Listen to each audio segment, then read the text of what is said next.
Well, the last badger recovery plan that we developed, we estimated provincially that we had approximately 300 badgers left in British Columbia. As such, they are red listed in BC and endangered nationally.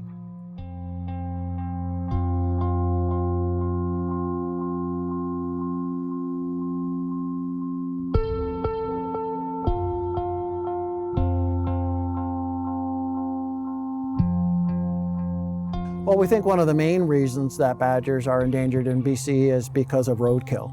And badgers don't do well on roads, and they're suffering quite a bit of mortality as such. Approximately 50% of all the animals that we've implanted with radio transmitters have died on the road. But we think that it's probably even higher than that because there are other badgers that are getting injured on the road, crawl off the road and die. And then those animals aren't being returned to us by the public, and therefore we don't know what percentage of the population dies in that fashion. But we do know that roadkill accounts for approximately or even greater than 50%.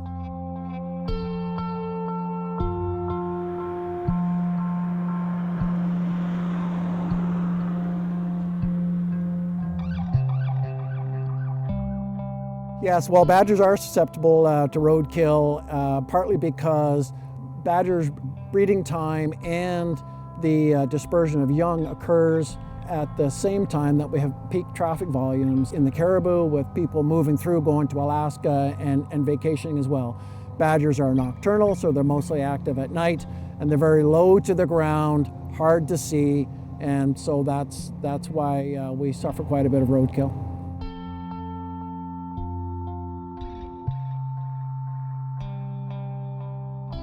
Part of our research has been to determine where badgers cross the road and determine areas where we have higher density of roadkill than we would have in other areas.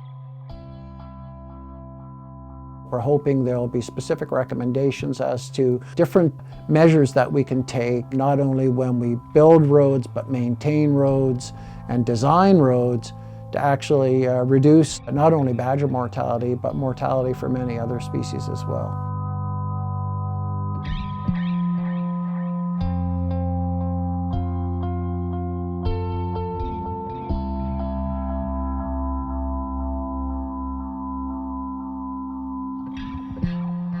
One of the common misconceptions about badgers is that they're a vicious animal and that you have to be wary of them because they will attack you, and that certainly isn't the case.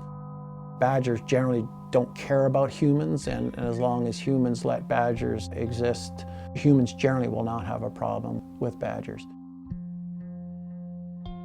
I think the main thing that would probably help badger recovery would be just additional outreach. I think just making people aware of what badger habitat requirements are and dispelling some of the myths surrounding badgers, so badgers are not subject to persecution in the future.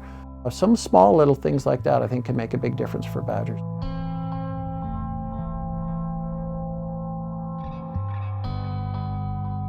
They're a part of the landscape. They do provide biological services. They do provide habitat for other species, and they're a part of the biodiversity that we're so lucky to have here in British Columbia. And anybody who sees a badger will tell you just how beautiful of an animal they actually are. So we should hang on to them because they're meant to be here.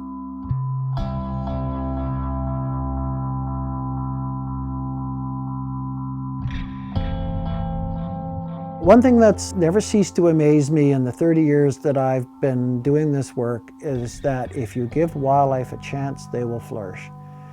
And it's the same thing with badgers. If we just let badgers be, and if we let them be on the landscape, they'll do just fine. And their populations will continue to increase.